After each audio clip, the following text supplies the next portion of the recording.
मेरी उम्र 20 साल थी। घर में पैसे की तंगी चलते मैं गीता देवी के घर पर काम करने लगी। मैं बड़ी मेहनत से उनके घर का सारा काम करती थी। उनके घर में जितने लोग उतनी ही फरमाइश। सुबह से ही मेरे नाम आदेशों की लाइन लगने शुरू हो जाती थी। फिर भी मैं खुशी खुशी सबकी फरमाइशें पूरी कर देती थी। मैंने भी जैसे अपने 2 पैरों में 10 पहिए लगा रखे हो। मेरी सेवा से घर का हर सदस्य संतुष्ट था। गीता देवी का परिवार मेरी सेवा और ईमानदारी को स्वीकार भी करता था। मैं थी भी ऐसी ही, दूध सा गोरा, कमल सा चिकना बदन, कजरारे नैन, रसीले होंठ, पतली कमर, काली नागिन जैसे काले लंबे बाल और ऊपर से खनकती हुई आवाज़। मेरी खूबसूरती मेरे किसी फिल्म की हीरोइन होने का एहसास कराती थी। घर की मालकिन गीता देवी की बेटी रचना जो मेरे हम उम्र थी, उसकी पुरानी मगर मॉडर्न डिज़ाइन के कपड़े जब मैं पहन लेती थी तो मेरी खूबसूरती में और भी निखार आ जाता था। गीता देवी का बेटा अजय तो मुझ पर लड्डू था, हमेशा मेरे आसपास डोलते रहने की कोशिश करता रहता था। मैं भी मन ही मन उसे चाहने लगी थी। अब तक हम दोनों में से किसी ने भी अपने मन की बात एक दूसरे से जाहिर नहीं की थी। घर के दूसरे कामों के अलावा गीता देवी की बूढ़ी सास की देखभाल की पूरी जिम्मेदारी भी मेरे कंधों पर ही थी। दरअसल गीता देवी एक कॉलेज की प्रिंसिपल थी। उन्हें सुबह के 8 बजे तक घर छोड़ देना पड़ता था। बड़ा बेटा अजय और बेटी रचना दोनों सुबह 9 बजे तक अपने अपने कॉलेज के लिए निकल जाते थे।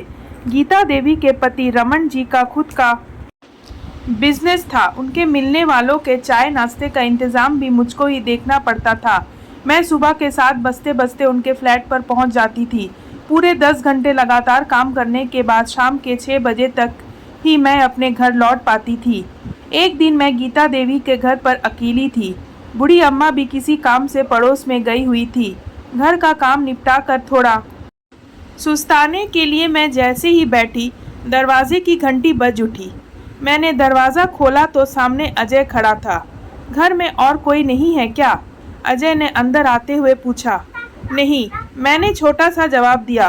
कमरे में खुद के अलावा अजय की मौजूदगी ने मेरे दिल की धड़कन बढ़ा दी थी। मैं अपनी नज़रें चुरा रही थी।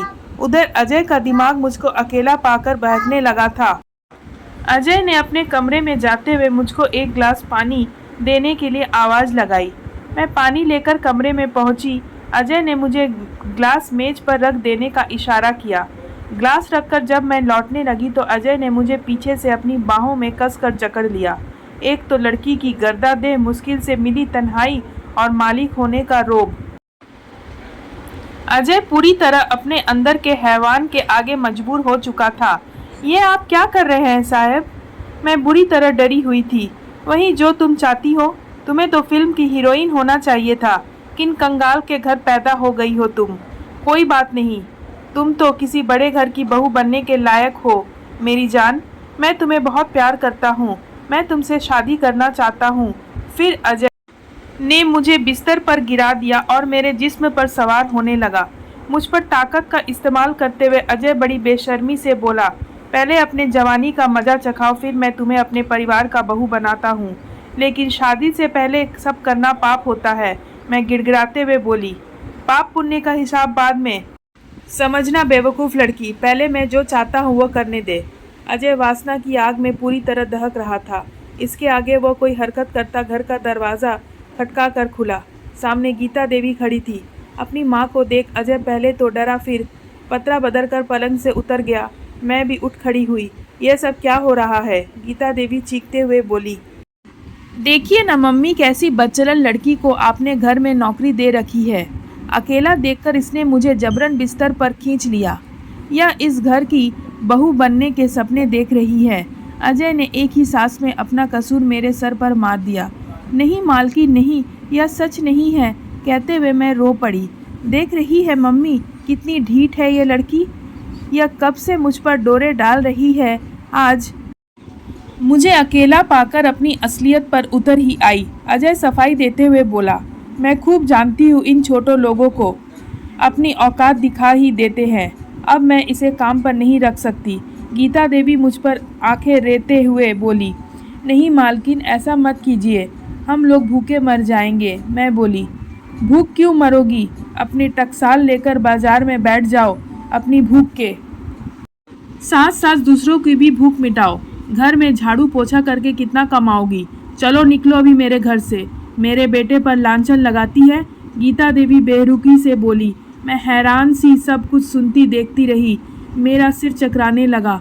कुछ देर जाकर मैं संभली और बिना उनके तरफ देखे दरवाजे से बाहर निकल गई। घर आकर मैंने रोते रोते सारा दास्तान अपनी माँ को सुनाई। मेरी माँ हैरान रह गई। माँ, इसमें मेरी कोई गलती नहीं है। यह सच है कि मैंने मन ही मन अजय बाबू को चाहने लगी थी, पर इन सब बातों के लिए कभी तैयार नहीं थी। वह तो ऐन वक्त पर मालकिन आ गई और मैं बर्बाद होने से बच गई। मुझे माफ़ कर दो माँ। मैं रोने लगी। माँ ने मुझको खींचकर गले से लगा लिया। मैं काफ़ी देर तक माँ से लिपट कर रोती रही। रो लेने के बाद मेरा जी हल्का हो गया। मैं लुटते लुटते बची थी। इसके लिए मैं मन ही मन गीता देवी को धन्यवाद दे रही थी।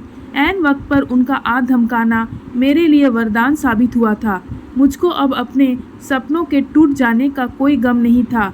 मेरे सपनों का राजकुमार तो अंदर बड़ा ही बदसूरत निकला था। महीने की पगार की आश टूट गई तो क्या हुआ, इज्जत का कोहिनूर तो बच गया। वह अगर लौट जाता तो किस दुकान पर वापस मिलता। इतना कहकर मेरी माँ ने इत्मीनान की एक लंबी सांस ली। कुछ खोते खोते बहुत कुछ बच जाने का संतोष मेरे चेहरे पर भी दिखने लगा था। दोस्तों, आपको ये कहानी कैसी लगी हमें कमेंट करके ज़रूर बताइए, और अगर आप मेरे चैनल में नए हैं तो सब्सक्राइब ज़रूर कीजिएगा और अपने दोस्तों के साथ शेयर कीजिए। धन्यवाद।